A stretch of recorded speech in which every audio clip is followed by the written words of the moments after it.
And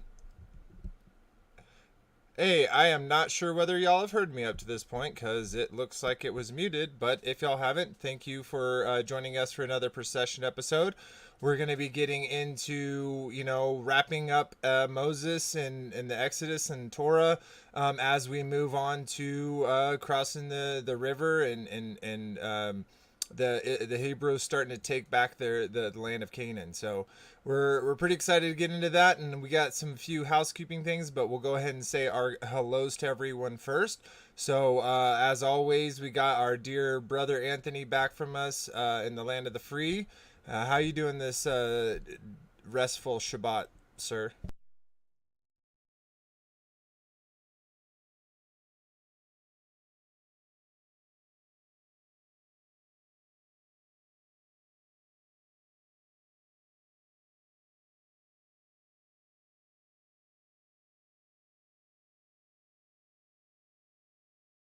Yes, absolutely. And another one of those persons always joins us is the Daryl Lee. How you doing, sir?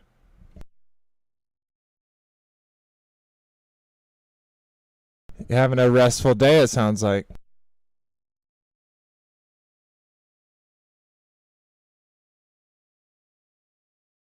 Yeah, absolutely.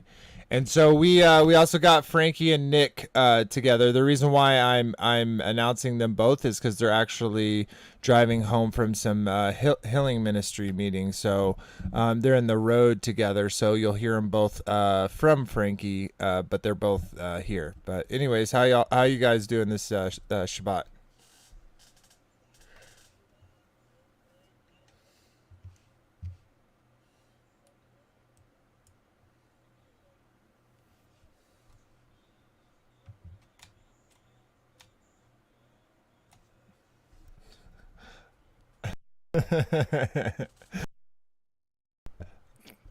You just turned the hype meter up like at least 10%. Oh, awesome. Okay, so I'm super glad no one could hear that except they could hear me. I'm gonna blame this on y'all talking so much during the opening of the scene. So we're gonna go through this again. Fun reoccurrence. Anthony, how are you doing, dear brother? I'm doing very well. Happy to be in the land of the free. Shabbat shalom to everybody.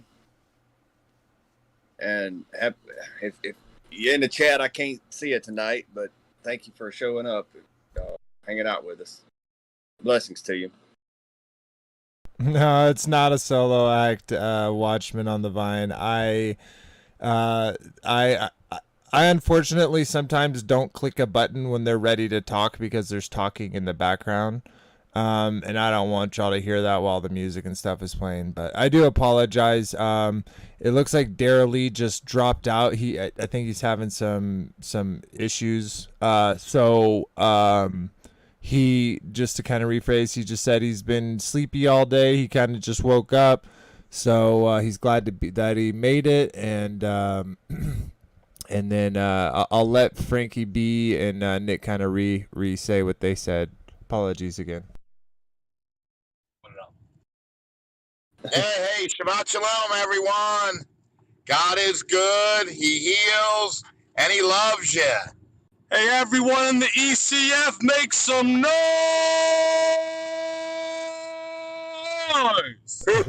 Yeah. And that's why I said the hype meter just went 10, and I'm glad y'all could hear that after that. So awesome. Well, welcome everybody. Let's get into a little housekeeping. Daryl is back. Daryl is back, Vader Bear. Oh, hey there, Oh, Daryl. hey, y'all. Yeah, Shabbat unfortunately, they couldn't hear you earlier from my mistake, but we got it figured out. But Oh, good. Anyway, so housekeeping stuff real quick. I just want to remind everyone the GoFundMe is still going on for Anthony. We did get a big donation from Jonathan Walliser. I believe that's Highway Hermit. We definitely appreciate you, man. That's awesome. Antonia Park, also all the other people who have donated. It's getting us closer and closer to that goal to get him some legit help get him out of the situation with he is, like, you know, with the police and the sheriffs and all the things, extra things that he has to deal with. Their kind of behind the scenes stuff. But if you have the ability, if you'd like to, it really help us out get to that goal and be able to get him some help. And then also we just hit 445 today. So we are just about, let me pull this up for you guys. Fundraiser, there we go. So here's the fundraiser. I'll put the link in the chat real quick for those who are interested in helping out. So feel free to do that. And then for the subscription, so pull this up for y'all. We're at 445 right now, so we're 55 away from that 500 mark. And for those that haven't seen or didn't remember, we have this post on Take on the World. Shout out Chris and Liz. It's C.E.F has almost hit 500 sub milestone, and we'll be doing a giveaway of one of the following books. So it looks like so far, so right now is at 51%. So if we hit that 500, we get that 55 more subscribers, and we hit that 500, that is going to be the prize. And the only extra you have to do is make sure you leave a comment on one of the videos to be entered into that drawing when we do draw it up. So reminder there. And then if you want to sneak in a comment on one of the old videos, go ahead and do it now. Now's your chance before I read them at the end if you forgot. And then I believe that's it. I believe that's all my stuff that I got to go over. I'm pretty excited about that 500 mark, guys. You know, they say that 1,000 is the hardest to get through, you know, so that marks the halfway point of, you know, getting through the hardest point. And, you know, I know we're always going to be stunted because we're about truth and we're about, you know, seeking the truth, and that's not something that they want to propagate. But I do know that we want to get and share as many puzzle pieces of the puzzle that we can, and that's why we created this whole community anyways. So, you know, definitely check out the Discord. Come join us in conversations. If you have something that you're super passionate and want to talk about, people, come in there, start a discussion. You got videos that you really want people to share, great place to share that content. It's basically a place that we can help each other. Also, reminder, hey, you know, Kingdom Cast is on, you know, or you know, name your person because you're not getting notifications because YouTube. So it's a good place for a whole bunch of type of stuff like that. So check out Discord. It's definitely a great place to fellowship. So anyways, without further ado, I'm getting Hey, Vader. Nick's got a little rap for you. All right, let's hear it. Okay, it goes. When I hear that funky intro beat, puzzle pieces in the air, I gotta move my feet to the best show around. E.C.F. dishing up the warm biscuits and gravy, primo milk and meat. My, oh my, looks like spiritual ribeyes. Come on, we are childs of the Most High. When two or three are gathered together, you can bet on the presence of the I am the great I am. Let's go. Yeah, now you know where we stand. We are all products of the grace of the Lamb. So we gather together to ponder his plan, a beautiful ABBA. We are held in his hand. So come on, move with our flock. The discussions are heady, kind of deeper than TikTok. But don't worry, we've all felt the knock of Yeshua on our hearts. We're led by the Rocky saying, love your brother. No matter if you disagree, we're living in the same spiritual tree, hooked up to the vine. He said, abide in me. So gratefully, as children of Yahuwah, we ain't required to see every jot and tittle the same. We still call on the same name, and granted, we live on a flat plane. So round the table, here we go, starting the name game. And then there's a little bit more after that, but that's it. Dude, that's yeah, amazing. Boy. Yeah, boy. Yeah, boy. That was pretty dope, man. That was pretty fly. Well, I definitely appreciate that, and that's a good transition. So, so we're in procession number 4, which is basically just to hash it out. We're moving on from Exodus into crossing the Jordan. So it's a pretty exciting time. We're gonna get into even more gravy and more gravy as you go. So, I hope y'all are excited for this as we get along. So we, to kind of sum up what we've talked about really quick, and before we kind of get into those pieces that we missed over, we talked about Moses and what he went through, where he came from, and what he had to endure and his struggles. We talked about Pharaoh. We talked about how Pharaoh as a title is one thing, but it's also a whole position within the hierarchy of their religious belief, and all the behaviors and practices and rituals associated with those beliefs.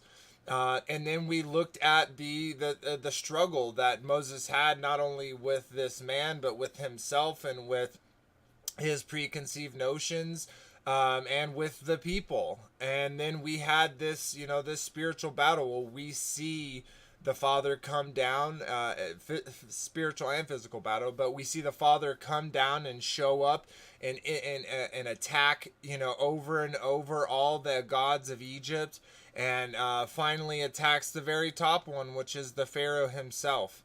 And when he's defeated, he lets him go and then chases after him, and we got into that and the parting of the Red Sea.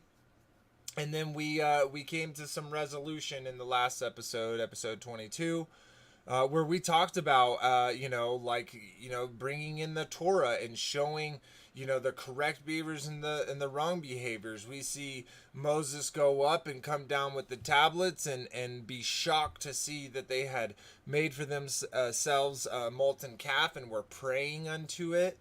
And the resolution that Moses had to take the Levites and to kill around the 3,000 people that had died that day. And it makes us reflect on our own decisions, on our own walk, and seeing how easily, even though we think we could see these grand gestures and miracles and things like that, and it be be like so obvious, but then we don't see those things, and how not weak, but how privileged we are, for our current situation. And even though we have our own dire woes that we have to deal with in our time in history, but we all ultimately know that this is all in the Father's hand, and we have obviously seen that up in Scripture up until now, and we will of course keep going. So keep seeing that. So, anyways, so that kind of sums it up. But of course, we do broad strokes. This is discussions. This isn't. These are broad discussions about topics, really big, and we love to get into the nitty gritty of it, and that's a good place to do in Discord. But for these, we're doing this general picture to kind of go through it, to get us up to modern day, and then we're gonna, love to incorporate all this stuff again into our modern day, because it's definitely there. But without further ado, we did have our brother Anthony missing in action, in hostage, and he's back. So he missed a few of those episodes that we've been talking about. So he does have kind of a decent amount of stuff to share with y'all, to kind of get it from his perspective and add some things that we didn't even really go over. So without further ado, Anthony, if you kind of want to take it away, I'm ready when you are. Well, I appreciate the time. I'm sort of trying to figure out just how I wanted to start this, because as you were talking, I realized that we had read out of Joshua 11 about how Abraham to his father, he took the axe and tore the statues down and everything. Well, I know what that's what it was. But going back that far, I know it's a kind of a long step backwards, but I wanted to kind of read what one thing it said in the Aramaic Targum, and I believe this is Exodus 23. Pretty sure it is. Yes. It says, "Thou shalt not worship their idols, nor serve them, nor do after their evil works, but thou shalt utterly demolish the house of their worship and break the statues of their images."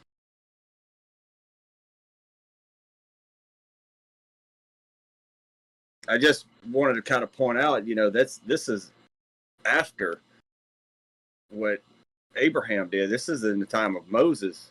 It says that we're supposed to break their statues anyway. Sort of moving on for that. I just wanted to. Well, no, I think that's a great point, because like literally, we go from Abraham, we go through his sons, right, and then we get to Jacob, and then then the Pharaoh doesn't know Jacob, and then all of a sudden the decline of the relationship is swift, right? Because we know through the Ten Commandments, right? Like he literally says that don't worship false idols. If you do, your hate, that like the hate that you'll get from that will go out for the third or fourth generation. So it's very serious when it's talking about that, and we see the behavior of people that bow down to these, i.e. Pharaoh's Egyptians. Yeah, and it kind of brought me to the point I was ultimately trying to make on this but we find that in Joshua chapter 65. I'm glad you brought that up, because it kind of got me back on my train of thought there. I appreciate that. But anyway, I wanted to kind of point out what we're doing today to worship these false idols, and how we have become a slave to the Egyptians, you might as well say. We have, as a nation, has become we've put ourselves into slavery, and they did it behind our eye, behind our back. And it says, and this is Joshua chapter 65, and I don't know if everybody goes along with what Joshua says, but I see this happening right here, right today. I got to do a little bit of reading, but it says, verse 1, it says, "And it came to pass after these things that all the counselors of Pharaoh, king of Misraim," which is Egypt, "and all the elders of Misraim assembled and came before the king and bowed down to the ground, and they sat before him. And the counselors and elders of Misraim spoke unto the king, saying, Behold, the people of the children of Yashrael," which is Israel, "is greater and mightier than we are. And you know all the evil which they did to us in the road when we returned from battle. And you have also seen their strong power, for this power is unto them from their fathers. But a few men stood up against a people numerous as the sand, and smote them at the edge of the sword. And of themselves not one has fallen, so that if they be numerous, they would then have utterly destroyed them. Now therefore give us counsel what to do with them, until we gradually destroy them from amongst us." Sounds kind of like what they're doing today. They sleight of hand to me. But anyway, it says, "Lest they become too numerous for us in the land." We outnumber our enemy at least 10,000 to 1. If we just keep the commandments of Yah, we greatly outnumber the enemy. But anyway, in verse 6 it says, "For if the children of Yashrael should increase in the land, they will become an obstacle to us. And if any war should happen to take place, they, with their great strength, would join our enemy against us and fight against us, destroy us from the land, and go away from it. So the king answered the elders of the Mizraim and said to them, this is the plan advised against Yasharel, which we will not depart. Behold, in the land, now check this out now. This is what they literally do right before our eyes. Verse 8, it says, behold, in the land are Python and Ramses. Ramses. Cities unfortified against battle. It behooves you and us to build them and to fortify them.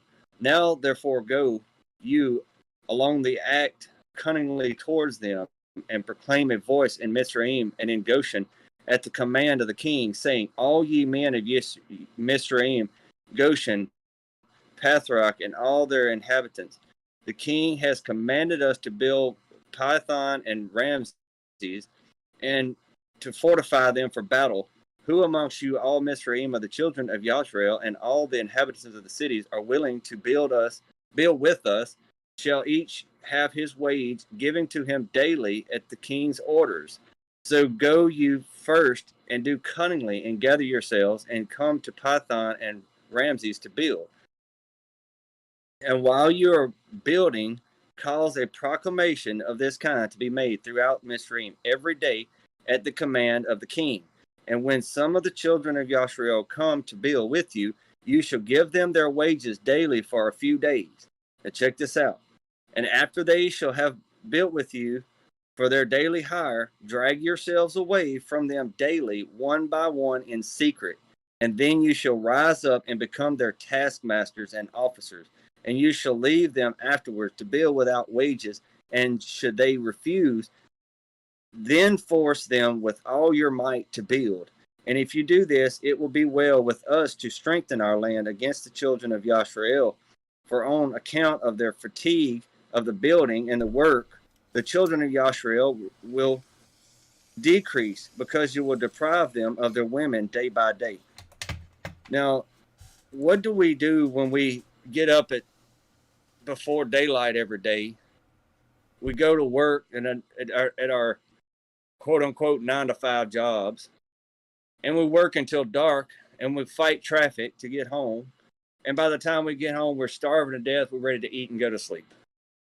But yet they give us some little paper squares at the end of the day.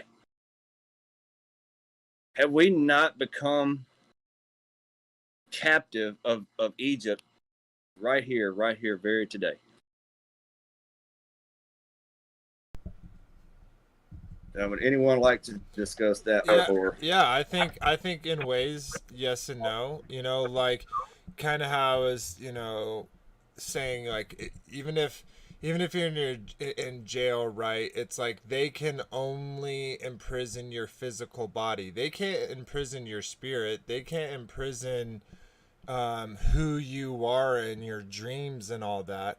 They can just put your physical body in a box. So in the same way, they can raise up all around me, the standards of Egypt, but I can, my king is not of this world. He's bringing his kingdom to me. It's not, anything man's gonna do that's gonna bring him here. Okay, I can totally agree. What about a little more, like the spiritual side of that? I was wanting to kind of bring out is mind. Someone's not muted. We're getting a lot of background noise. Is that me? It might be, but go ahead, Anthony. I'm sorry, and then you can say something, Frankie, when he's done. Yeah, I was just saying that, like spiritually, we have, our mindset is in Egypt. We want to go back to that enslavement. What do people do when they get up? They go to their work for that almighty dollar. We've worshipped false gods for years and didn't even know it. I agree with that in some point. Like, what I mean by that is they set up the society for it to be a part of the society. But I don't equate someone participating, for instance, in Christmas as someone who is purposefully or is a pagan, right? Like they are celebrating a pagan holiday, holy day, obviously, right? Like if you do the, if you look at the, the history of it, but I don't consider the people that themselves, like the average Christian, to be pagan themselves. But where it gets, where it gets dicey is if you say that to someone, someone who, let's say, celebrates Christmas, and if they get offended by it and in their heart they're saying, wow, that person's so wrong, it offends me, I'm not going to subscribe to them, I'm not going to listen to them, I'm not going to jump in the conversation. That is an ego thing, right? And so the reason why I bring that up is because, again, they can set up around us a whole society of all their stuff, but that will only produce, in my opinion, people whose hearts are even more so after the Father. So there's a balancing act there. But final point before I'll stop talking is, I think that the people celebrating Christmas, doing the pagan things but not considered pagan, I think if you're not willing to, like, those times where you feel offended to something, where you start to spiral because someone said something that you disagree with, that is that is to me the Father saying, hey, you need to look at this deeper because you're offended because you don't know enough. And even if the not knowing enough is at least understanding their side, like the side that you disagree with, if it just is that, not that you even agree with it, but you at least understand it, then you'll probably realize that you may not believe so different, or it's not such a big deal as you would have first intentionally felt. So anyways, sorry, long-winded. I know you'd like to respond to that, but I kind of jumped over Frankie, if you'd like to say anything, Frankie. Yeah, yeah. It's the beast system. We are the opposition to the beast system. That's why it always seems like we're being attacked, because we're the ones walking in a different direction. We're the ones going against the grain. We're the square peg that's trying to be put in a circle. But we're actually the square peg going in to the square slot because we know the truth. So when you feel the opposition coming at you, it's just the beast system coming at your light. It's the darkness coming at your light. It's the opposition coming at you because we are the opposition. We are the truth. We are the light. We are showing people the way, which is Christ, because he said he is the way. So, and the early church used to call it the followers of the way. We were, you know what I mean?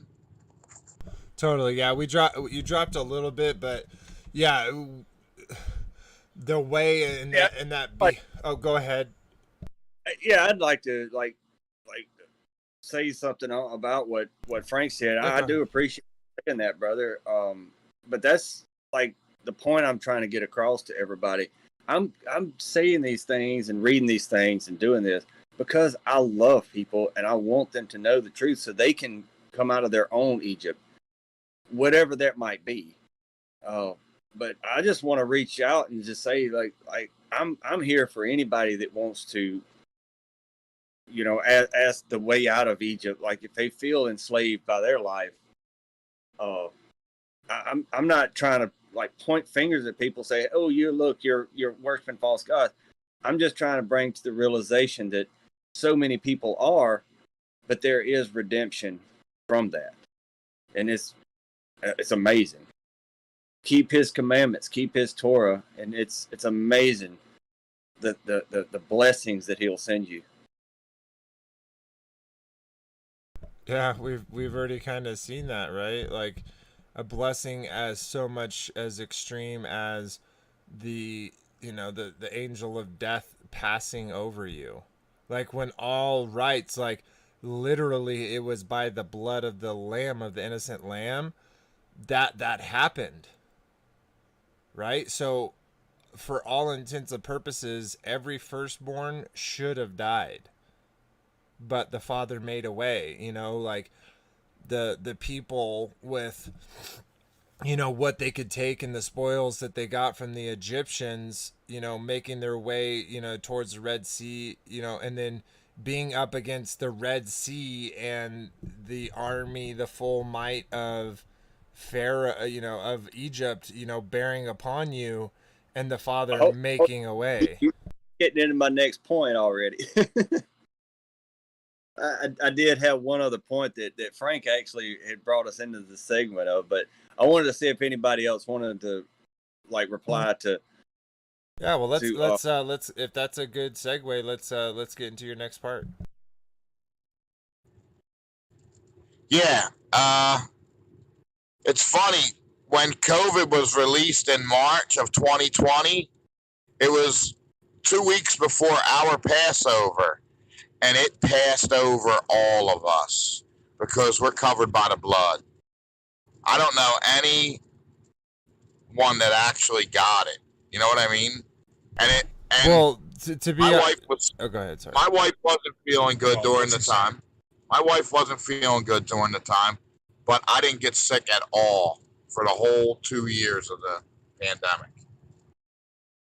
Did you hear me? Yeah, no, totally. Yeah, and I agree. I agree with you. All I would say is like they marked everything as the beer bug. So, people of course will say they had said beer bug, but they just had the everyday flu or cold or allergies or motorcycle accident or suicide. All those everyday things were all marked up as the beer bug anyways. So it's like the whole thing was a sham anyways. But yeah, I know a lot of people that like me and my family, we never were into the face coverings, and none of our children as well. We have 4, and we didn't get sick through that whole thing. It was like after 2 years, like we had a thing that ran through the family, but then everyone was okay. So it's nothing new, and I think that whole process anyways is a detoxing process that we go through, and you get it to the ones close because of vibrations and frequencies. But anyways, I'm getting way off track. I apologize, Anthony, Frankie. Yeah, but you're right about that.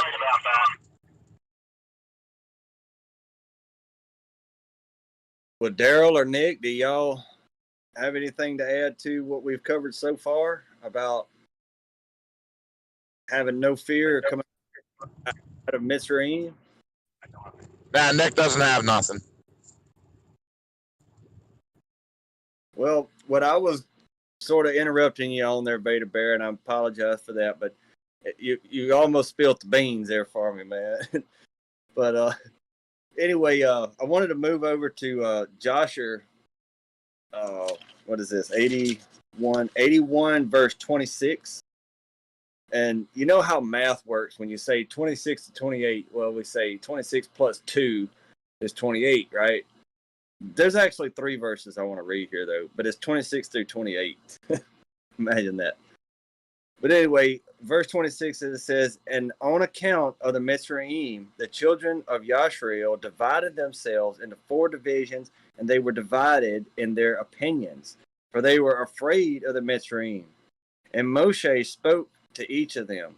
The first division was the children of Reuben, Simeon, and which one is that, Vader Bear? Yitzhak? Yitzhakar? I have no idea. And And they resolved to cast themselves into the sea, for they were exceedingly afraid of Mitzrayim. So check this out. They got these Chimera army that's I read earlier that's a million strong, 100. Let's see, what is it? 100,000, I think. Somewhere it said somewhere. But anyway, they got that at their face, and they got the Red Sea at their back. They are forced into a corner, and they would rather throw themselves into the sea. But in verse 28, it says, and Moshe said to them, Moshe is Moses, and Moshe said to them, fear not, stand still and see the Yeshua of Yahuwah, which he will effect this day for you. I loved how it worded that. See the Yeshua of Yahuwah. And that's not pronounced as Joshua or Joshua neither. That is Yeshua of Yahuwah. So he is just to point out real quick, the translation I have has that as salvation. Mm-hmm. That's exactly right. He parted the Red Sea and gave them salvation, even though their backs were against the wall and they had no way of going, nowhere to go. They were just as good as dead. Yeshua parted the Red Sea and gave them away. And then we do see that later on, smited their enemies behind them. Right? Yeah, totally. And I kind of just to point out, and again, I am not a professor of the validity of the Book of Jasher. I think there's some interesting things in it, and I am well aware, like it says here, in Joshua 13 it says, is it not written in the Book of Jasher? And then in 2 Samuel it says, behold, it is written in the Book of Jasher. That's just to say, I don't know if the Book of Jasher, that part that it's quoting, therefore, testifies that everything claimed to be the Book of Jasher is therefore valid. So I just want to state that. But well, I'd like to add to that. I also read in the real quick, I just wanted to say it was interesting that in the 27, the first division was the children of Reuben, Simon, and Ishkar, and they resolved to cast themselves into the sea. Like they were literally, and for they were exceedingly afraid of the Egyptians. They were literally so afraid that they were literally about to commit suicide. Like literally jump into the sea, whatever that would do for them. And and then obviously Moshe shows up, but to talk about that the Father's going to show up, but you feel me. Salvation showed up. Salvation showed up. In the midst of do or die, one way or another, salvation showed up.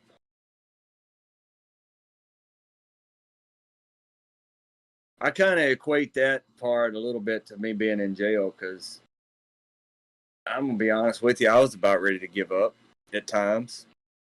Dude, I definitely get it, right? Like not being ever told anything and just basically, it was almost like you were kidnapped, right? Like you had no idea what was going to happen to you, when it was going to happen to you. That sucks, man. Yeah, that's what it was. It was a kidnapping. And it was a hostage situation. But,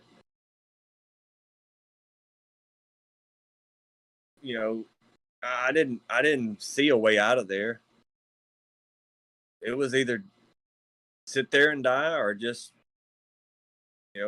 keep fighting and whatever little bit I could. Mm-hmm. But you know what? Salvation happened. He gave me another chance. He gave me a crossing of the Red Sea. But look what happened whenever the Israelites did cross the Red Sea. They started worshiping false gods again, going false ways and doing evil things,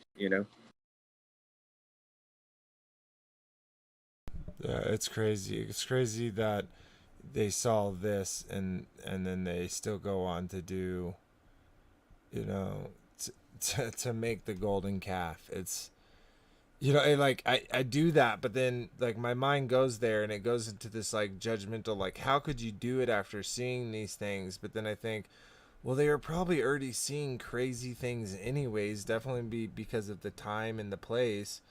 So maybe that really wasn't that significant to them. You know what I mean? And that's obviously crazy to us cuz we don't see you know, at least on this scale, like parting of a Red Sea or whatever. Like obviously there's healing and casting out demons and the things that we can do with prayer and loving each other and, you know, listening to the Father when he tells you to help someone, and like all those different things. We can have those miracles. I've had them for sure. But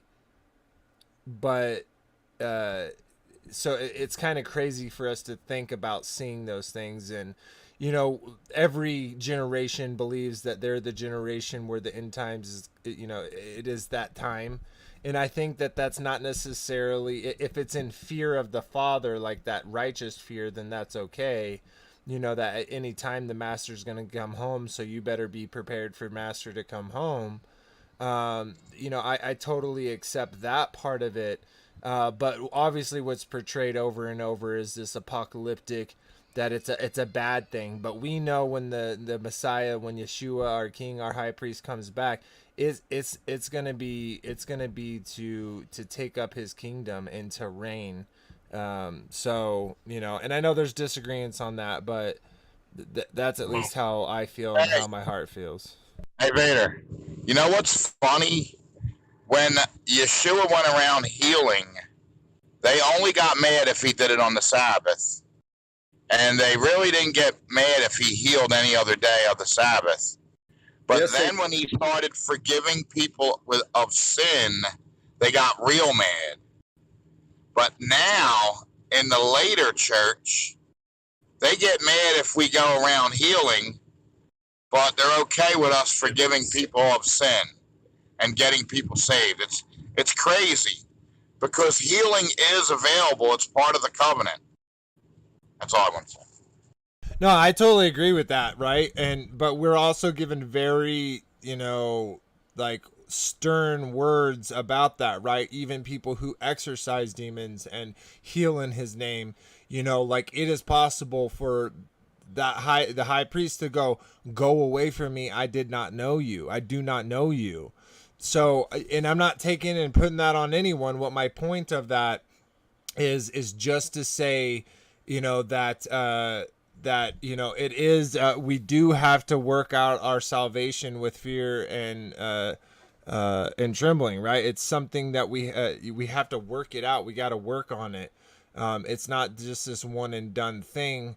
And I know there's people that disagree with that, and I definitely think that the mercy and grace covers all. Like don't I'm not taking away from what the high priest, you know, what Yeshua did by laying down his life. But my point is it's a process. It's something that we got to work on and get better at. And I think that's important, right? Because it's a lifelong thing. It's not just you say this magic word and all of a sudden you'll live forever. But anyways, I'm getting sidetracked. we definitely. Well, you know, the only working out your salvation is that we need to continually renew our mind to the truth that Yeshua saved us.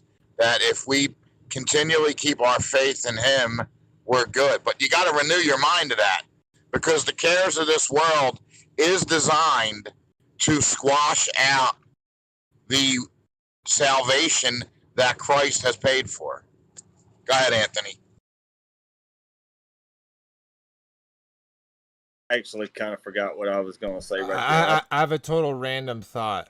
What do you think would happen? What do y'all think would happen in today's world if the plague of darkness happened?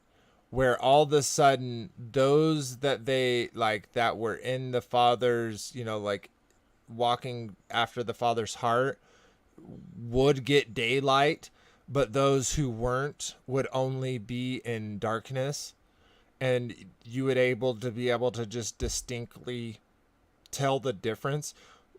I just had a random thought. What do y'all think would happen?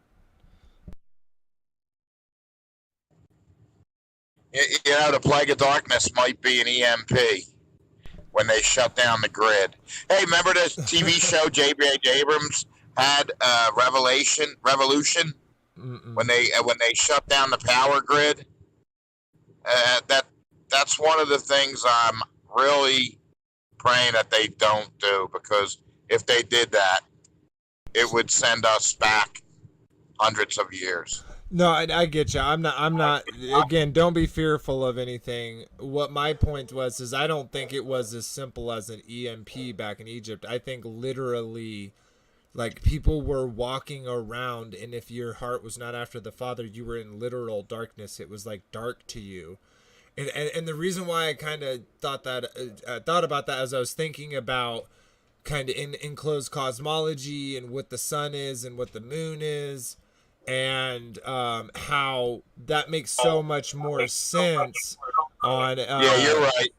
how that makes so much more sense on a like as them being projections, or personalized suns and moons, where certain people's could be shut off and certain people's not. Just a random thought. Well, right quick, I want to make sure if Daryl knows his mic is on mute, because if he's wanting to jump in on anything, I'd definitely like to hear his side of certain things as well. But I was going to comment a little while back, but when you were talking about the fear and trembling, one thing about that is like when we don't acknowledge all that is good within us, within Christ Jesus, and then we start fearing and trembling and not being able to rise up to the task, and I had some point about that, but anyhow, that was that. I see that as a good thing, right? Amen, Dal. Yeah, and I see that as a good thing. Like, seeing what you're up against and then falling short from it, like, makes you cling more to the Father. It makes you grasp faster to grab Yeshua's cloak. It makes you strive stronger into it by seeing, like, definitely. And I'm going to bring it again to enclosed cosmology. Like, when I saw that, guys, I don't know about y'all, but I had a lot of ego checks. And I don't just mean ego checks because I believed in, in the spinning ball, and then I had to admit that I was wrong. But I had a lot of stuff tied into it from other beliefs where it was a part of who I was, where I don't know how to explain it any more than that, but like, I had to really go through some pain to come out of that. And it's something you have to choose to do, right? Like, the path, though he makes crooked paths straight for us, they are, the paths are not easy to get to him. Right. If you don't realize you're going the wrong direction, you're not going to turn around. So sometimes that pain can be a good thing to wake you up. Or, the fear and trembling, that can go both ways. Like the fear and trembling to humble yourself, or also to make you realize, okay, I'm better than this, that, I got to realize all that's good within me, and get it right. Fear that you might do it wrong or something. If you don't realize that, you got the Holy Spirit, and we're told to realize all that's good within you. Daryl, that actually brings me into my next little segue that I wanted to read aloud tonight. If y'all so graciously let me do so. Yeah, go ahead. I have it ready for you. All right. Well, this and again, I know a lot of people disregard the Book of Joshua. Okay, I get that. I know it's mentioned twice in the Bible, And I've read in the Greek Septuagint that in Joshua 10, 13, I think, is what doesn't even it. And in the book of 1 Samuel 8, 1, in the book of 1 Samuel 1:18, it says the book of the righteous. It doesn't say Joshua in the Greek Septuagint. It says the book of the righteous. So I don't know how well I even accept the book of Joshua, but I do see a lot of things in this book that pertain as to the happenings and events of what I see at today's time. But anyway, I just wanted to state something real quick before you read that, because I read this in the beginning of like when I brought it up in sacredtext.com. It says this is one of the Apocrypha books of Jasher. There are several, as many as 5 separate works by this title, all composed much later than biblical times. This particular one is a translation of the Hebrew book printed in 1613, Simra Ha-Yashar. The Hebrew title of this book means Book of the Upright or Correct Record. This title was misread as Jasher, and at some point Jasher was treated as a proper name. However, the pronunciation the ha never precedes proper names. This is also another spurious book of Jasher's published 1750, in which Jasher is treated as the name of the author. This text covers much of the same ground as the traditional Mosaic books of the Bible, from the creation of the world to the death of Moses, albeit with several minor variations. So I just wanted to kind of give that a little bit, and those are the 2 ones. But anyways, if you go ahead and like to read. Sorry for the interruption. I actually do appreciate that interruption. I'm glad you pointed that out to everybody. But however, I am going to read from the book of Joshua, chapter 85, starting in verse 1, as a matter of fact. Now I'm going to skip a little bit in this. I'm going to read a little bit from verse 1 through, let me see what it is. I think it's 1 through 4. And then I'm going to skip over to verse 21. But just to kind of give, 12. 12? Anyway, I'll look at it in a second. It says, and the king Arad, the Canaanite, I'm assuming, Kenyanai. It's who dwelt. Canaanite. All right, that's what I figured it was. I'm reading from the S Sefer, by the way, the book of Joshua in the S Sefer, and that's what I'm seeing. But anyway, it says and King Arad of the Canaanite who dwelt in Negev heard that Yashrael had come by the way of the spies, and he arranged his forces to fight against Yashrael. Yashrael is Israel. Now, I know that much. Verse 2, it says, and the children of Yashrael were greatly afraid of him, for he had a great and heavy army. Check that out now, a great and heavy army. So the children of Yashrael resolved to return to Mitzrayim. They wanted to go back to Egypt. They'd rather go back to slavery than to face this. And the children of Yashrael turned back about the distance of 3 days' journey unto, help me out, Vader Bear, More Serath. Mine has it Masereth Bini Jerkan. That's about what it says here. Mosrath and Beni Yaquan. Yeah, that's about right. For they were greatly afraid on account of the king Arad. And the children of Yashrael would not get back to the places, would not get back to their places. So they remained in Beni Yaquan for 30 days.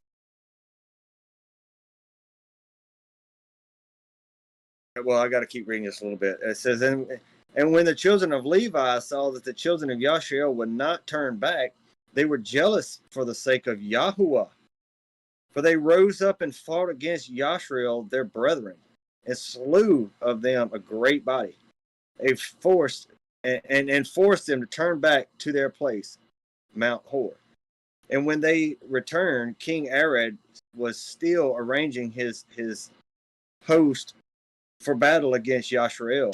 And Yashrael vowed a vow, saying, if you would deliver this people into my hand, then I will utterly destroy their cities. And Yahuwah hearkened to the voice of Yashrael, and he delivered the Canaanites into their hand. And they utterly destroyed them and their cities, and he called the name of that place Kormah. Now, they were afraid, right? They turned around. They walked away for 3 days. They ran. But that didn't work for them right. Okay? Now, we had mentioned way earlier in our studies and our reading and about Og of Bashan, didn't we? Remember Og of Bashan? Now, you see how they were afraid of those people, right? Y'all, somehow I have lost my place for 1 second. Okay. Now, you see how the Israelites were afraid of these people. The Canaanites. king. Right. Well, they haven't even faced their biggest challenge as of yet. It says in verse 21 here, and it says, and the children of Yashrael turned and went up by the way of Bashan. This is after they done defeated these other giants, to the land of Og, king of Bashan. And this little story about Og of Bashan was pretty intriguing. But anyway, it says, and Og, the king of Bashan, went out to meet Yashrael in the battle, and he had with him many valiant men and a very strong force from the people of the Amorites. Okay, Amorites. Now keep in mind, back over here in verse 2 of 85, it says a great and heavy army. Okay, keep that in mind here. A great and heavy army. And it says in verse 22, it says and Og, king of Bashan, was a very powerful man, but Naharaon, his son, was exceedingly powerful, even stronger than he was. And Og said in his heart, behold, now the whole camp of Yashrael takes up a space of 3 parsa, which parsa has a number beside it. It's 464 in the Sefer. It says down here, it says a Talmudic term for 4 miles, each mile consisting of 2,000 cubits. So now we got to kind of imagine 4 miles wide of a line of Israel army. You know, just kind of picture that in your mind, so to speak. But it says, now will I smite them at once without sword or spear. And Og went up Mount Yaatz and took there from one large stone, the length of which was 3 parsa. Now, check this out now. This dude just went up to a mountain and picked up a rock that's 4 miles wide, 4 miles long, whatever. He just picked it up. And he placed it on his head and resolved to throw it upon the camp of the children of Yashrael, to smite all Yashrael with that stone. And the angel of Yahuwah came and pierced the stone upon the head of Og. And the stone fell upon the neck of Og, that Og fell to the earth on account of the weight of the stone upon his neck. And at that time Yahuwah said to the children of Yashrael, be not afraid of him, for I have given him and all his people and all his land unto your hand, and you shall do to him as you did to Sihon. And Moshe went down to him with a small number of children of Yashrael, and Moshe smote Og with a stick at the ankles of his feet and slew him. The children of Yashrael afterward pursued the children of Og and all his people, and they beat and destroyed them till there was no remnant left of them. Can you imagine how big Og of Bashan was now? He picked up a rock that was 4 miles wide, and he was going to throw it down on Israel at the foothills and kill them all with one rock. But look how much more powerful Yeshua is than even Og of Bashan that could do something like that. Again with Jasher, but I do think it's interesting how it kind of shows this arrogance. I'm just gonna pick up. They're this big. I'm this big. I could pick up this big of a rock. I can throw it and just get it done with all in one. And that arrogance literally killed him. If this story is true. Well, if that story is true, I would think that it basically paralyzed him. But it sounds to me like he was still standing up. And Moses, with a few people, just walked up to him and cut him down to size, basically. Well, how could you do that realistically? Because if you did that, because he was powerless against them. Well, I know, but if you have a 4-mile wide rock above your head and you stab someone with a stick, they drop that rock, you're dead. But it says the angel of the Lord did that. That's true. That's very true. And I think that is Yeshua. I actually don't believe that. I believe that Yeshua had interactions with the presence of the Lord while on earth. I almost think like when he was a child and he was going there listening and learning, like that's who was teaching him. And that's why he blew the minds of all the people, like all the scholars and scribes and whatever, Pharisees, Sadducees, because one of the questions he was asking, but two of the knowledge he knew.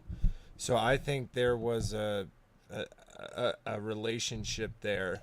I'd almost say if like I would say that presence of the Lord is what is the Holy Spirit. Right, but what do we do with verse 28 in Joshua 80?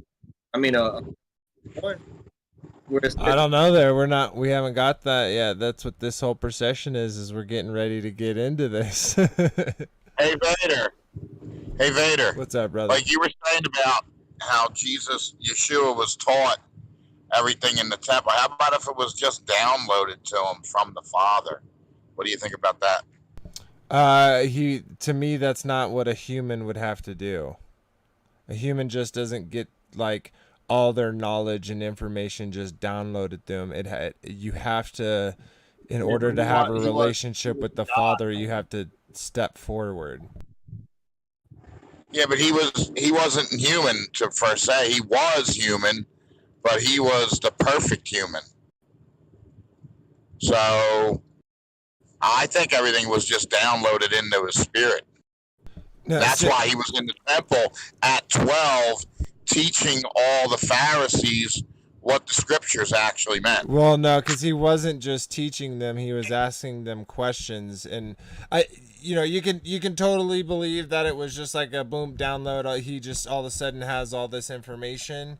I think he is more, and it's painted through scripture that he is like a second Adam, and obviously there's just disagreement on the book of Jubilees, but even without the Jubilees, I personally believe Adam would have had to be taught the correct things and the incorrect things, and so that being the case, to me it would be like a repeat, the same presence of the Lord, the same, it's referred to as Holy Spirit, Holy Ghost, is what guides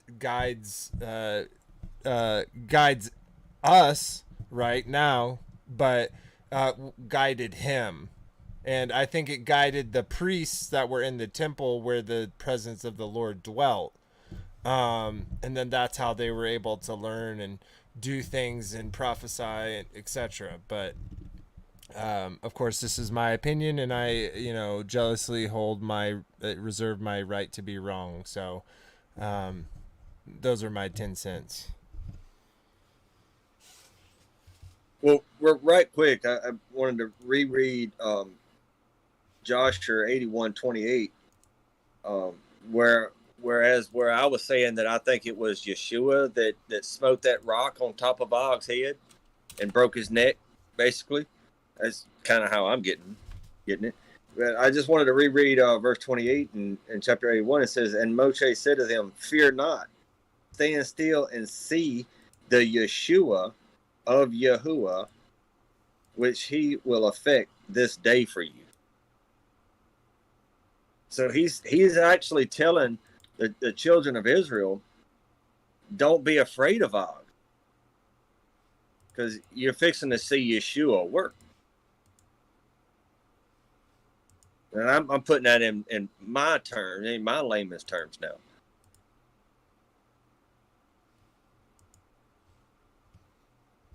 Totally. It's awesome.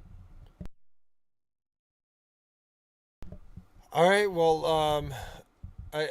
I don't have anything else that you shared, so I don't know if there was anything more that you wanted to add, or anything anyone else wants to add about what we read, if they thought it was interesting or whatnot.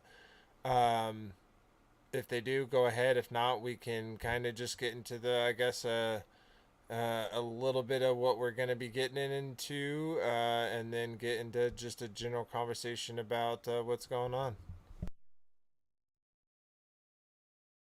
Well, I actually didn't have anything else to add, and I really appreciate y'all giving me the time to go over the things that I like to discuss, just on any day matters and stuff like that.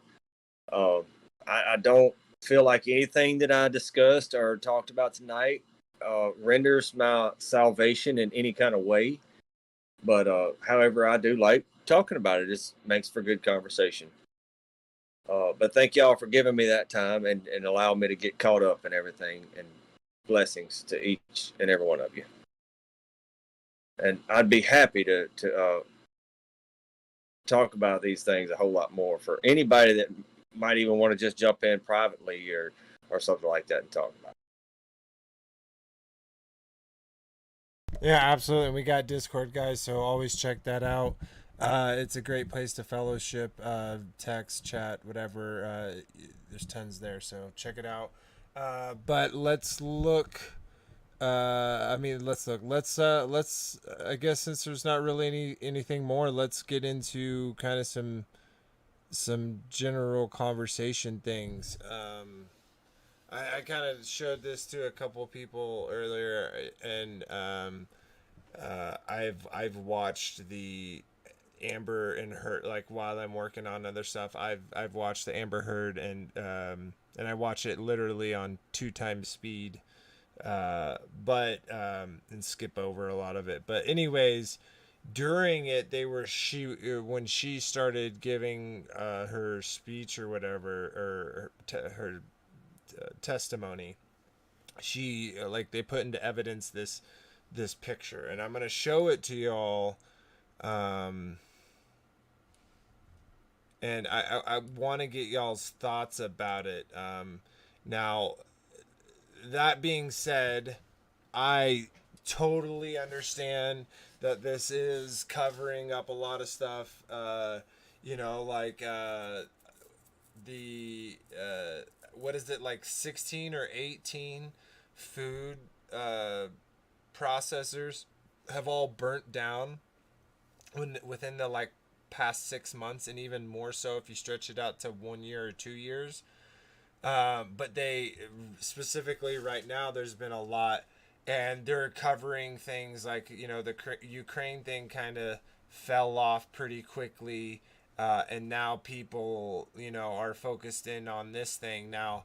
I am watching it. I wouldn't suggest other people watching it, because it's just literally what not to do in a relationship, and who knows, who knows how conspiracy theorists you can dive deep with going on. But I want to share this because it's like how, like, I think I even showed this to some people, and they didn't even notice some of the things that I was showing. Now anything that's like a sensitive word, please don't say it out loud. Refer to it as something else, just so it doesn't get triggered. But I want to show you all this. So let's pull that up. Okay, so here is Johnny Depp. So it was showed here, and then it was also showed during Amber Heard's time. But so look at this picture, everyone that's here, everyone on there, and I'll give chat some time to kind of respond to the question I'm gonna ask. I want y'all to start throwing out all the things that y'all notice about this picture, and anything at all, and see what y'all think, and then I think that's a good amount of time so that the comments will probably start coming in. But what do y'all see? Did you hit it? Go ahead. Hold on a second. Which one is it? Is it the one that's up on bulletin board? Yeah, it's the one up on bulletin board. I have it on screen as well. It's with Johnny Depp. Okay. Hey, I see. Oh yeah. Yeah, I see that too. We couldn't hear you. You broke up. I see a black and white checkerboard, like the telltale Masonic floor. Yeah, with the lines on it. Oh, it's a see-through table. That's what it is. The floor is checkerboard. Uh-huh. Yeah, and he's got some lines cut out, some beer. What's the name of the CD he's got? It's Hey, Cobbed Blind. And do y'all see that little box? Yeah, that's the property of JD. D. And we got the nice skull and He's got his crossbones. registration out there too. Why? A little straw getting ready to go. Her pop. Yeah. Look at the mug and the symbol on it. Doesn't that kind of look like a black sun symbology? Yeah, Ver, doesn't it remind you? It's just like, oh, here comes a trial about actors to be this big distraction for all these other stuff going on, like the food processing plants. I mean, the O.J. Simpson murder, another big trial about actors and whatnot. You know, the same deal. Yep, exactly. And if if it wasn't for me watching this, I wouldn't have seen this.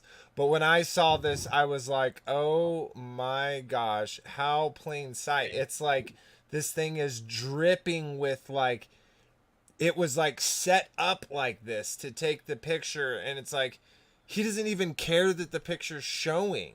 It's so, again, I don't suggest because it's just a lot of, acting and it's publicity, but they have these types of nuggets in here where there's a lot of stuff in the backgrounds of the photos that shouldn't be. But I just wanted to bring it up because it's such unpopular thing right now with it, and I just I am watching it, and I'm glad I found these nuggets. There are some more nuggets there. Vader, And anyways, what's up, brother? Vader Bear, do you think I ought to read this letter I got? I wouldn't, because you technically could get in trouble for it. And I can leave out names. I shouldn't get in trouble for it. And I won't give locations either. Then you could kind of maybe explain it. That's going to be too hard to do without giving out locations. Never mind it. There's too many locations in here for me to skip over all the time. Yeah. So how about this? How about instead of you saying it, I'll say it. So basically, a correspondence was received in error because of names, and in that letter received had to do with a certain organization that we all know, that has a lodge in every single community. And basically they're on the back foot. They're reaching out to people to get money and to get more members, and thinking that that some of their facilities are going to start being shut down as a consequence. So it's kind of a good letter in a way. Yeah, I think a great letter. Yeah, but I wish I could read it, but there's like 100 places in it or so that I'm exaggerating. Okay, it's Hey, like 10 different places that it actually lists a city or state or something like that. And right now, I'm not prepared to just get try to part. Like give out. You're breaking up a little bit, but what were you gonna say, Nick? hey, speaking of that, and I think what you're alluding to, a very famous public a relationship expert, this guy named Kevin Samuels, just died yesterday. I think he was hooked in with these fraternal organizations. I think he was doing a lot of good for what he was saying, but like he, yeah, for the black community and for men and women in general. That's a whole long discussion unto itself. But I think that he was an initiated member of these organizations, and they possibly took him out.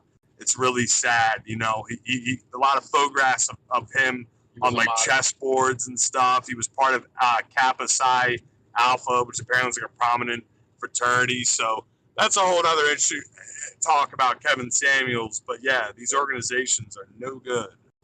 Yeah, he was a modern day Hitch. Remember that movie Hitch with Will Smith, where he played the relationship consultant guy, and he transformed the big fat guy into to be able to get a woman. It's the same. He was the same kind of guy. He was like a real life Hitch. I think that was the name of the guy, right? Yeah, Right. and I also want to bring up the fact that look, even these secret organizations and stuff like that, these religions, quote unquote, they do believe in a God, okay, and they have a very strong and powerful way of portraying their God to people. But it says in Exodus 20, "Thou shalt not have any gods before Him." And what I'm trying to portray here is the I don't want to say their name, but their initials are the Masons. Oh, I'm sorry. I meant their name is the Masons. Oh, sorry, I'm messing all that up. But anyway, they do believe in a God. It's just not the creator of the world that we live in. It's not the creator of Adam and Eve and all things that we know. Their God Never. floats on a boat right above our head, just a couple miles up there. NASA can't get to it, so he's just right up there. That's the God that the Masons believe in. Okay, so this is going to be kind of weird. Okay. So you were talking y'all were talking about the like a community, and he was I forget the guy's name, but he was attached to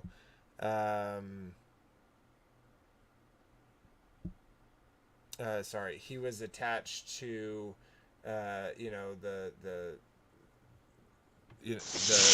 the fraternal organizations.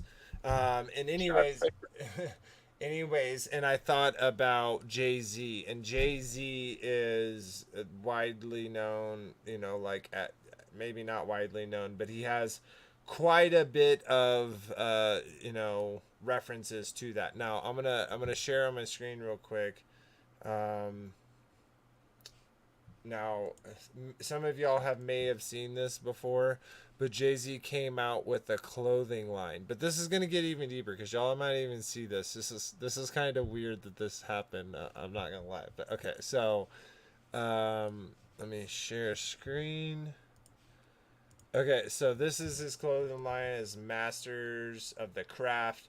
you have all this symbology, obviously, of Freemasonry, him throwing up his symbol, master the craft, straight up, you know, you got the pyramid, you got it all, you got the secrets, you got the eye. So this was his clothing line. Now, I'm going to pause for a second because when I first was looking to show you this, I went to the modern day clothing. Okay, what is like his website. Now, Anthony, what were we talking about yesterday? You know, it being the fourth procession, and we were joking about the amount of time, and we were talking about Rob Skiba. What were we talking about that consistently kept coming up for you? 444. It's everywhere I look, man. 444. So right now, if you go and type in Jay-Z music, and you go to apparel, and you go to men's, they have a shirt and other clothing that literally says 444 on it, brother. And guys, I am telling you, I didn't look this up. I was trying to find the other pictures that I originally showed you, but sure enough, he is selling clothing that has 444 everywhere. It says Jay-Z 444 New York t-shirt, 444 Brooklyn crew neck t-shirt, 444 Paris crew neck t-shirt, 444 long Paris long sleeve tee.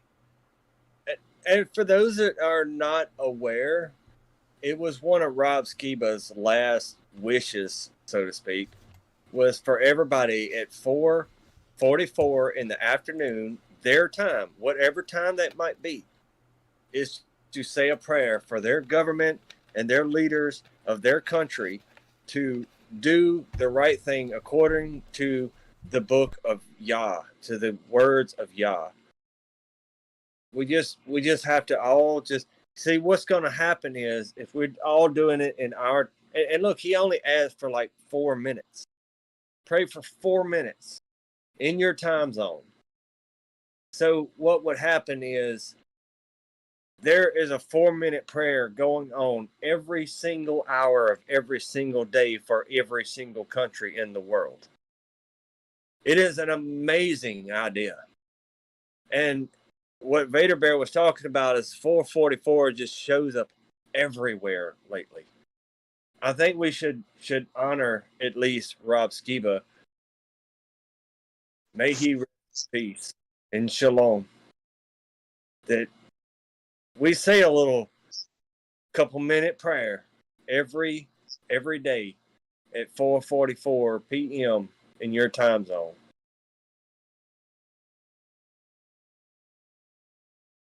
I have seen prayer work, y'all. I don't know if everybody believes in it or not, but I've seen it work. I've seen it firsthand.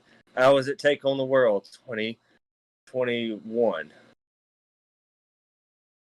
What I saw there, I was already a believer, but if I ever doubted my belief in Yahuwah, the Creator, and Yeshua, His Son, as my Savior, all I got to do is think about the events that took place at Take on the World. It's almost like the Israelites when they saw Yahuwah lift up that mountain with his hands and give them the tablets of his law. That's when they believed. But we see that the Israelites went astray even after seeing. So what I'm going to do is I'm going to use that as my foundation of knowing that Yahuwah is real and Yeshua saved me for all of my sins. Just by thinking back on the time of what I saw take place at Take on the World 2021.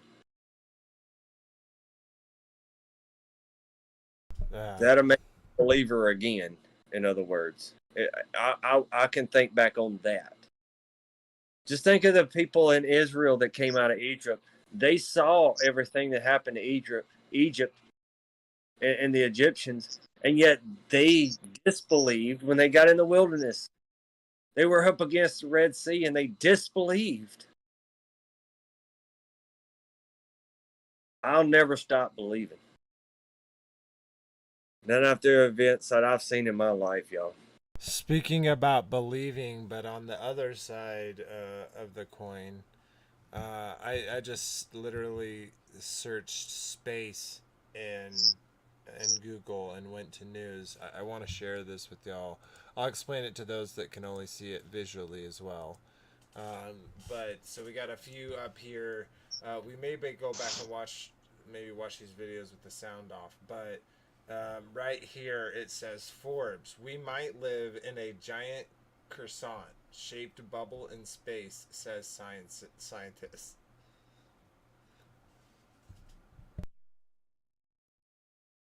Oh, also 2025. So in 3 years, guys, they're gonna have a hotel in outer space.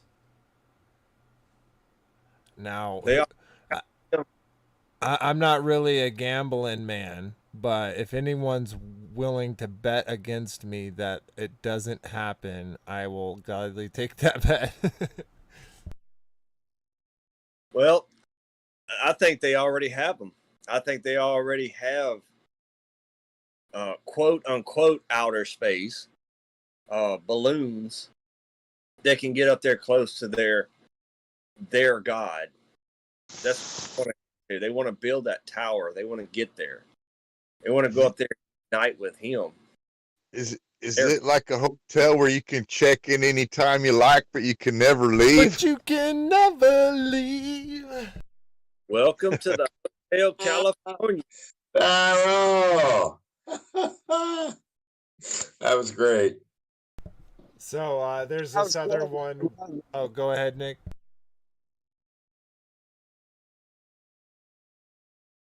Oh, You know, I was gonna say Go ahead, Nick. Oh, go ahead. I thought I heard Daryl say something. oh, I was telling my cat. Nah, it was Nick. He tried to chime in. I don't know if he's driving, so I don't know if he can or not. Okay. So it also says lunar soil could help us make oxygen in space. So we're just gonna start mining the moon because per their model, there's no way that that's gonna affect the Earth, right? Speaking of lunar soil, I would love to share something with y'all. As y'all know, that I've planted a couple of gardens. I'm gonna call it roughly an acre of land, or maybe a little more. But I planted a garden. But what I've noticed so far, and it's been a week, and most everything is coming up, but I've noticed that it comes up at night under the moon. But it doesn't seem to grow at all during the day. Yeah, so plants grow during the night and they soak up in all the energy and, water during the day. Jesus said that we would go to sleep after we casted the seed in the ground, and then we would see the ear, the blade, and then the full corn. So he kind of did say that in the parable of the sower.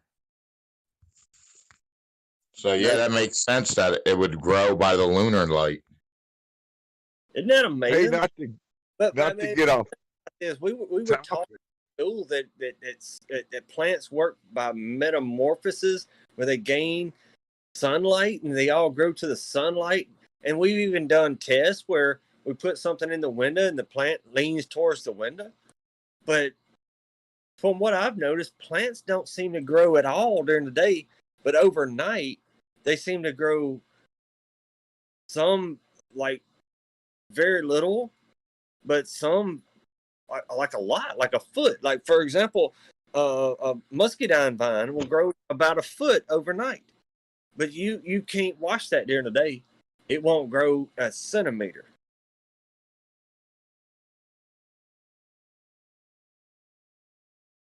I just thought it was interesting. That's all. So totally. I wanted to share this other thing with y'all, and a little funny thing about it.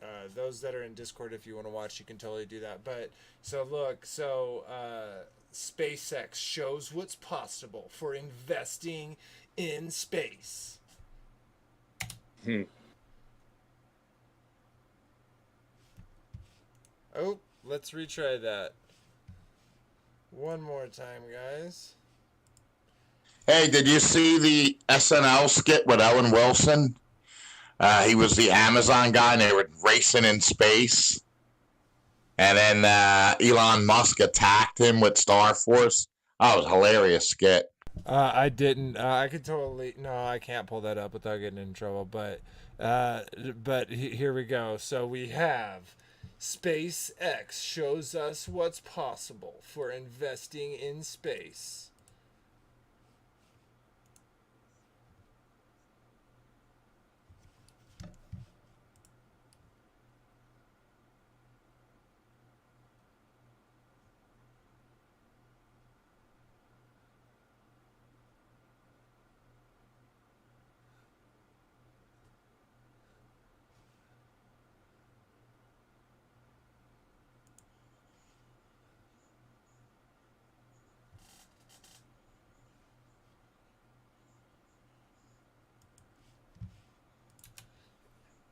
It's literally ridiculous. By saying it looks fake, that's how you know it's real. Like that's literally what we're investing in. What people are investing in.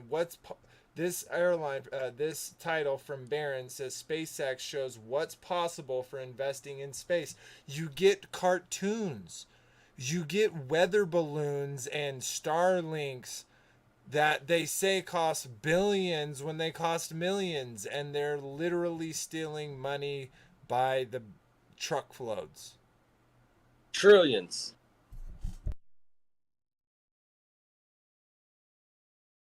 Oh, anyways, there's the page of if you search space in Google. I like to do that time to time just to look at what nonsense. And those that didn't see and don't remember, remember we might live in a giant croissant-shaped bubble in space, says our scientists. Guys, people believe this. If people believe in this, and they just go on with whatever these people say, they're suffering.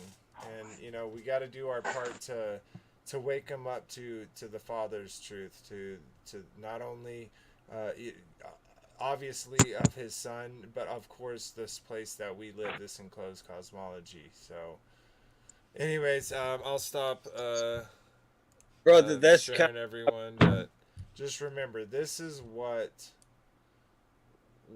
they can just go willy-nilly with this, and people believe them and eat it up. Anyways, sorry. brother, that's what I've been getting at, man. And a lot of people think that might be fussing at them or being loud or rude with them. I'm really not. I'm not meaning to be.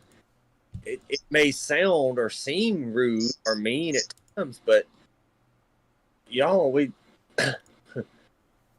should we all cry out to? I mean, we see this world the way it is, where gays are being able to get married. We see this transgender movement, if you would. We see all this happening in the world today, and who's actually standing up? And what I mean by standing up is forget what they're. Just forget it all. Just don't even worry about that. If we all just start keeping the commandments of Yah that was given to Moses on Mount Sinai to give to us, if we all start doing that, all this stuff will go away because he is going to stand in front of us. He's going to be our guidance. There's nothing that can stand against him. I mean, we saw it in Aga Bashan couldn't stand against him. We definitely saw that Egypt couldn't stand against him. Nothing can stand against him on earth. But if we give in to the evil of this world and we start arguing with them, oh, well, this says that and that says this, we start giving them a bunch of attention, well, that's going to be the narrative. We're going to be starting to follow their gods and argue with them, with their God. And that's what they are. They're gods. They're idols, carved of wood and stone. That's what they are.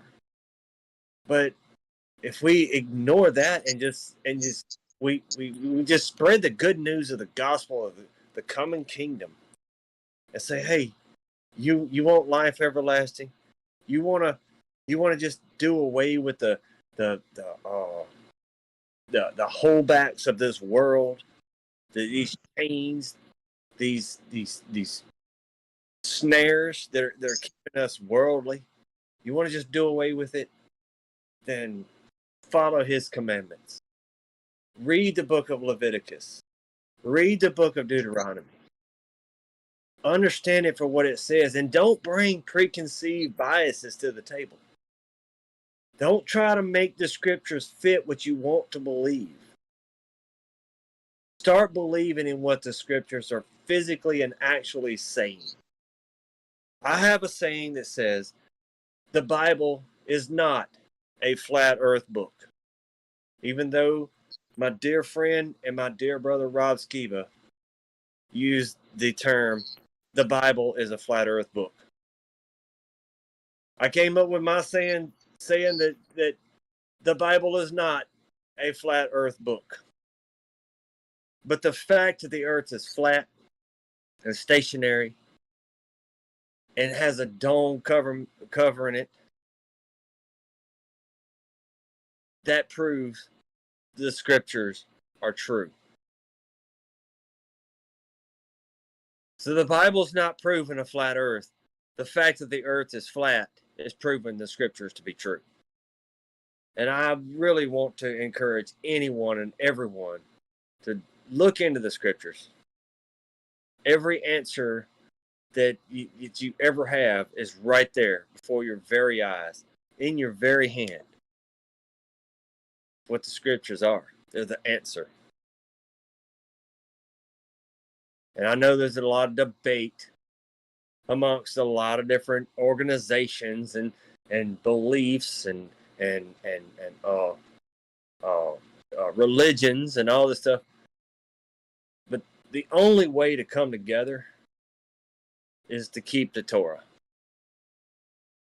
It's the only way. If you read that and understand what it is saying, that's how we become Israel. And that's how we become the Israel that cannot be overtaken by the evil one. We're going to lose this body. We'll never lose our soul. Fear not, because thou is with us.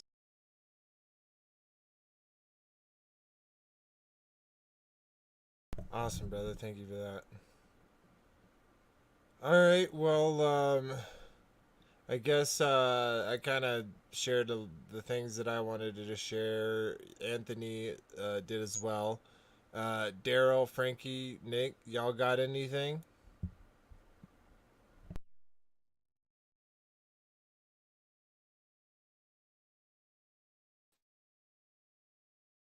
I'm guessing no. So, oh, there he Barely is. can understand anything. Alrighty. I'm sorry about that, brother. Well, appreciate you there. If you do have, like I know you typically go back and rewatch them. If you do and you have a thing, make sure to leave a comment and we can talk about it next time. I was kind of curious about, I don't know if it's a lighter on that table or what with the skull on it. What does it say on there? I couldn't read it. It says property of JD. Oh, okay. Yeah, I couldn't read that. Who's JD? Johnny Depp. Oh, hey, I just want to give a shout out to all the wives. I come home and my wife ordered me my favorite pizza, a white pie from Luigi's. It's so good. Luigi. Luigi's Pizzeria. It's here in Jersey. That sounded good. Oh, it's good. White pie with regatta cheese. Oh, my favorite. I used to love pizza. I still do, but I am so skeptical of it now because I try not to even touch pork. When I realized how real and how true the Torah was, I don't even want to touch jelly because I know pork in it. But you know that's what they fed every single day. Jello. You mean Jello? No, not jello. I'm saying jelly. You're talking about like grape jelly? Yes, yes, that has pork in it. The sure gel, the sweetener or whatever the whatever that is, the sure gel. It has pork fat in it. Yes, Interesting. jelly. Yeah, Even don't. I did not know. Babe, we should look into that. But, so jam. You're saying jams too, or are you just saying certain brands put it in there? How does I'm plain pizza not, have pork in it? I'm not saying the jelly or jam itself. I'm talking about the preservative. That's And what is the? And what does that have to do with the pizza? Yeah, what's that got to do with plain pizza or white pie? Yeah. I don't trust people telling me that the sausage balls on a pizza is beef. I don't trust them because here's the There thing. ain't. It's sausage. It's pork. So is the pepperoni. I've It's always it's a pork. white pie with regatta cheese. So good. Yeah, I've always thought it was pork too. But then take this for an example. When I was in jail, we were served corn dogs one day. Corn dogs of all things. And I said, "Look, man, I'm pork, man. You trying to starve me?" I said, I need a non-pork tray." He said, "Oh no, that's not pork. That's chicken." Oh, say okay. So anyway, I sat down and I took a bite of this corn dog that was made supposedly out of chicken. Uh, but I'm telling you, that was no chicken. So not only did that dude give me a meal that is making me commit murder, basically making me commit suicide, he lied about it as well. And this is the guard, the people wearing this star over their heart that everybody's, "Oh, well, if the cop said it, it must be right." Well, did y'all know that everything they do goes against the law? Or I should say almost everything they do. I don't know. I'm getting off on a tangent. I don't need. I don't know. It's a white pizza with regatta cheese. No pork. That sounds really good, by the way. Oh, it's good. And they got a garlic dipping sauce. You can dip the crust in the garlic. I'll do that tomorrow. I only had 2 slices tonight. I don't want to eat too much, but I'll have that. Oh yeah, nice.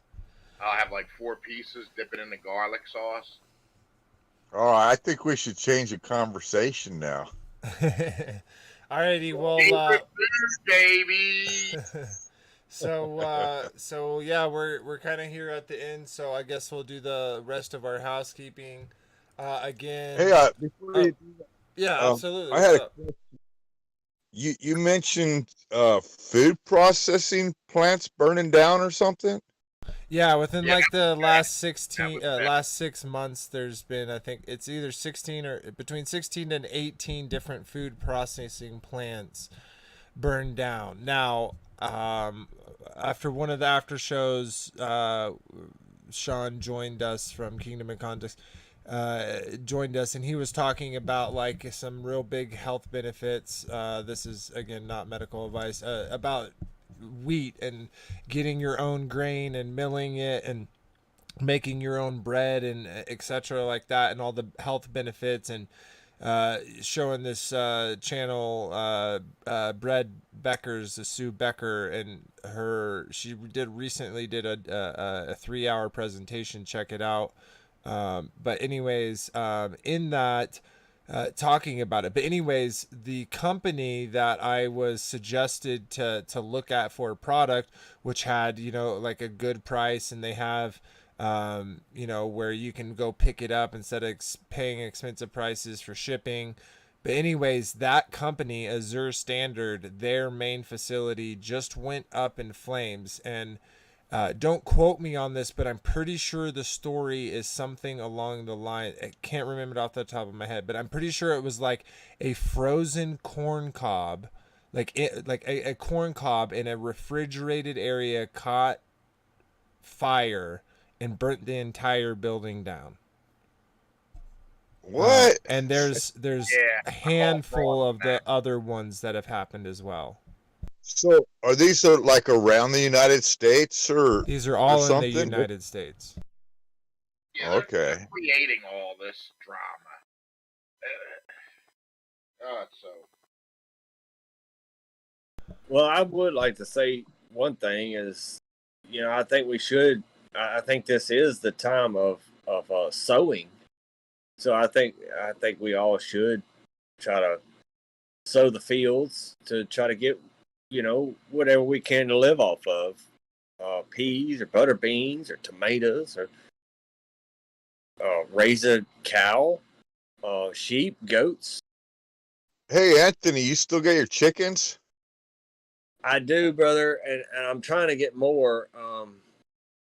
Well, the reason I said I think I posted a video on here, but it was about this guy that had some land and he got chickens and he just kept moving the chickens around the land and it healed the land. And now all of a sudden, all this stuff's growing that wouldn't grow before. I totally agree with that, man, because that's cool. take for example, I got briars growing up around my chicken coop, which they're not in the chicken coop, but they on the outside. For one, it helps shade them during the heat of the day, so it doesn't. So the sun's not shining on my chickens like directly. But also it's giving fruit. It's got thousands and thousands of blackberries or dewberries, whatever, on these vines. So it's Okay. working two things. I agree with you, man. Moving the chickens around, let them. Yeah, this guy had a big old field and he threw out a whole bunch of different seeds, like wheat and rye and things like that. And none of it came up. And then he noticed there was this one path where the chickens would walk when he let them out, and stuff started sprouting there. So he started moving his chickens around, and everywhere he camped his chickens out, all his old seed that he planted from like a year before that started growing wherever the chickens were. That's pretty awesome. Now I did because they basically go around aerating and fertilizing. That's right. Exactly. And they also are awesome pest control too. Yep. Now I did turn my chickens out for a little while, but I've got some foxes around here. I've got to get rid of some fox. But anyway, a friend of mine is supposed to get some of the fertilized eggs and go incubate them for me, so I can have more than 5 chickens. So anyway, there's always that. I hope that works out. And I'm gonna basically just pay her in chickens. Like, hey, I'll give you 12 eggs, give me 3 chickens. You can have the rest of them. That's the way I feel about it. I want to help others. Totally. Alrighty, well, we actually ended up taking up quite a bit of time with that, so I appreciate that. But we got about 6 minutes left, so I want to get through these comments. Well, I want wrap one up more the show. Baby, I want to say one more thing, and I promise y'all, I'm very sorry for taking up all the time tonight. It seems like I did, and I'm very sorry for that. But I wanted to give a shout out to my dear friend and brother, Sean Griffin. Brother, I just want to let you know, man, I really think that you should at least come visit with North Star. And I want to also give a shout out to my brother North Star. I want I really want us to be able to talk as well. I think it could be a very good trio of putting pieces together, and I think it could make a beautiful picture once we all get together. And I don't think anybody is going after anybody in those aspects. So I just wanted to shout those brothers out and thank them for accepting me as a brother to them. Thank y'all. Absolutely. And speaking of shout outs, I just want to shout out to all the people that have been in chat, in both chats. We got over on the ECF, we got Mu Ling, we got Denise, we got AC, my lovely wife, we got Jalid, we got Daryl Lee, we got our my fellow bear, JJ Hemp Creek Bear. We got a fabulous Wendy Moore and Pepper Mandy. Thank you all, for being here and chatting along. We do really appreciate it. We got the Chillerman. Thank you for being here. So Nick's in the chat too. Bryant Colby. Y'all are all legends. Thanks for being here. And then over on the Take on the World, we got the Watchman on the Vine. I appreciate you for being here and helping me out with the sound earlier. We got Hoyt Live Gaming. Yeah, we all miss Rob Skiba. He was a legend, among legends. We did a really cool video with, about him after his passing. If y'all haven't checked it out, there's a lot of people, kind of just giving a testimony of how he impacted their lives. So it was really cool. So check that out. And then we also have Soren X as well. So if I missed anyone, I apologize, but we do appreciate you. And like we do all the times, we got to read some comments. So I'm going to pull those up for everyone now. Oops, wrong thing. And this one. So as always, we read those comments from the last video. So the ones that are put on this will be read in the next episode, which will be a Jubilee episode. So we should have quite fun with that one. And another thing with the comments, remember, in order to be entered in to win the prize, which it looks like is going to be an authentic shofar, you need to leave a comment in at least one video. So you might as well do it now. That also helps the community grow, get more out there. We're already limited, because of the channel we decided to make, but we want to share our puzzle pieces, and we want other puzzle pieces shared with us. So please help us grow.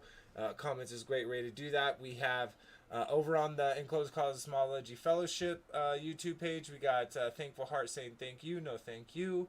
Lovely Wife said great show tonight, brothers. Thank you, my love.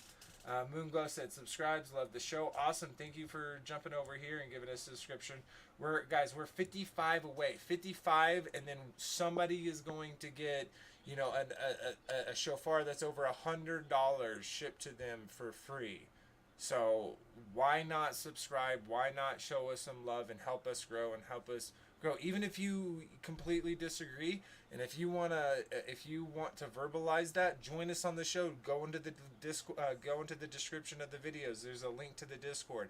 Jump in there, have a conversation with us. We'll be brothers in Messiah, and show you respect and listen to you, and tell you where we're at. So it's always a awesome thing. Jack said, wonderful show. I'm thankful to have come to it. We're thankful for you have come to it. I hope you share it, find it awesome enough to share, help the channel grow, of course. And then Marcia said, great show. Wish I could have been there. I'm glad I could watch it later. Yep. And shout out to all those that do watch this later. Didn't make it to the live, but got to watch it later while they're at work or gardening or whatever it is. We appreciate you. Don't forget to, hit a thumbs up. It really does help the channel. And then over on the Take on the World side, I'm going to do just a little quick refresh real quick, just so that There we go. Just so, and then we have this is obviously, don't click on that. We're gonna remove that. And Moonglow said over here, I didn't hear well the name of the ladies' channel that Mr. Vader appreciated their teaching. Would you mind please shouting it out again? She was in the chat on this video, and you thanked her for being there. Thank you for the show. I'll have her look into that, Moonglow, and get you a response. Thanks for reaching out. And then Kathy Wynn said, I was listening from my big screen, but I wanted to see if there were any people near Colorado or Utah area that might want to get together for Sukkot. I'd love to go to Ian's gathering, but it's too far for me to drive. Just thinking about it. Shalom, everyone. I was actually kind of thinking, we have a group that we've been going with for the past 2 years. Now they want to go back to the same place that we did last year. Now this is in Bear Lake. So if that's something that's drivable, that would be really cool. And hopefully we can also maybe get, I think Tommy, that fat fellow, has it right now, but maybe we can get the camera sent back to us, or maybe even the P1000, and maybe do some observations again over the Bear Lake. But I was also thinking about maybe not going there. I don't know. The Ian thing is a far drive, but at least now they don't have facial requirements for going on airlines.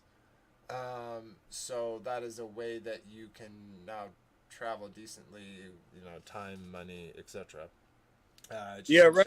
I hate to interrupt. I know you're on a roll, man, but I just wanted to shout out that flat fellow.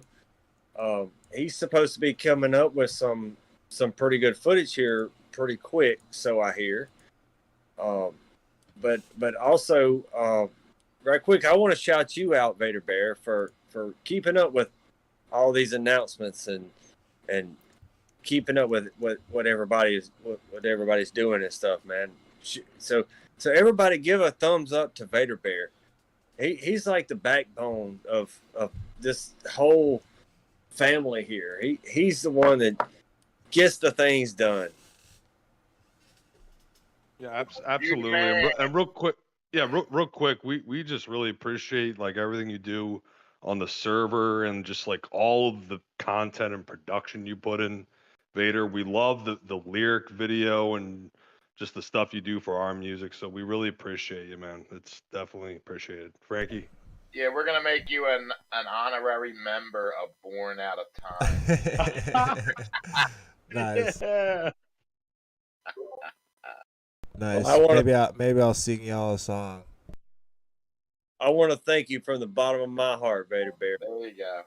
You're one of the best friends I ever had, brother. Hey, we'll make you the bass player like your dad. You hear me? Yeah, totally. Awesome. Well, I appreciate that, guys, and I love y'all too. So as much passion as y'all have, I have as well. So I'm glad that I get to make things that brings people together. So, it's pretty rad for me too. So, alrighty. Well, that wraps it up. No more stuff to go through. So let's go ahead and say goodbyes. And like always, I'll let Frankie. Are y'all still? Yeah, y'all are still together. I'll let y'all. Wrap it up. So I'll go over to Anthony. Oh man, I wasn't quite ready to end it tonight, man. To be honest, and I just love y'all so much, and y'all have been a super blessing to me. I never thought that this is what family feels like. Never thought about that until I met this family. I love y'all. I love you. I love y'all too. And we're gonna be joining the after show in Discord and talking more. So, any of those that are interested or want to talk more, join us. We'd love to talk to you there. The link is in the description. But anyways, all things that begin must come to an end. So, if you would like to say goodbyes, Anthony, even if you don't want to, do it anyways. Well, Shabbat Shalom to everybody. a little teared up right about now, but I do love y'all and much love, and hope to see y'all soon. Shalom indeed. All right, we'll jump over to Daryl Lee, brother. Yeah, I just wanted to say Shabbat Shalom, and hey, Vader, thumbs up, brother. Good job. Thumbs up to you. Oh. Don't make me blush. Oh my goodness. Awesome. All right. Well, again, I appreciate all y'all for being here. Those that were here with us live through the whole thing, those that watch it later, those that jumped in and watched it, later as well. So it really does help, and I'd love to see y'all join the Discord and have some chats with y'all. But other than that, I hope y'all have a great rest of y'all's evening, and I hope y'all have a great week coming up. And that, just remember that the Father loved you first. So I'll throw it over to Frankie and Nick to throw us out. Go ahead, Frank. I'll close this out. Shabbat Shalom, everyone. Much love to the whole channel and the family and everybody here. Anthony, a lyric from the Beatles. I know you guys don't like them, but the love you make is equal to the love you take. So much love to you, Anthony, and everyone. And we just really hope you enjoy our music. It's all original. We write our own stuff. And Yah has completely blessed us with the Spirit. And we got so much more coming. We're working on a rock opera right now. Nick and I have a part one, and well, it's the Exodus song that we're writing for Anthony, and we have a part two to it. So we're gonna make it like a rock opera. We're bringing back the rock opera, baby, but it's gonna be Kingdom opera. Go ahead. Yeah, absolutely. I just want to read real quick from Luke chapter 10, verse 18. So he told them, I saw Satan fall like lightning from heaven. Behold, I have given you authority to tread on snakes and scorpions and over all the power of the enemy. Nothing will harm you. Nevertheless, do not rejoice that the spirits submit to you, but rejoice that your names are written in heaven. At that time, Yeshua rejoiced in the Holy Spirit and declared, I praise you, Father, Lord of heaven and earth, because you have hidden these things from the wise and learned and revealed them to little children. Yes, Father, for this was well pleasing in your sight. I just praise God because it pleased him to reveal these things to us and to come into our lives when he did. It pleased him to come into Daryl's live and Vader and Anthony. It pleased him to come into Wendy and Francesca's lives and everyone watching in the chat. And he's just secured us in his kingdom. And it's a beautiful thing. And with that, this is Dig Deep. The first line quotes Proverbs, where it says, it is the glory of God to conceal a matter, but it is the honor of kings to search a matter out. Well, last time I checked, we're a royal, holy nation, a royal priesthood in this kingdom. So let's search this out together. With that, dig deep. Dig deep, baby. Amen, brothers.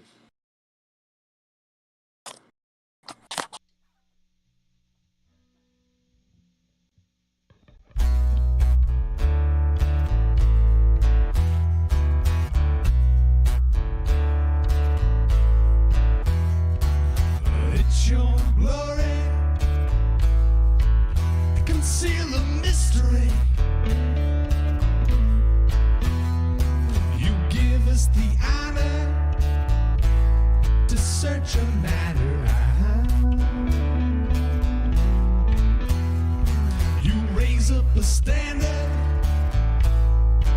to beat back our enemy. You establish this realm, and like a scroll you spread it.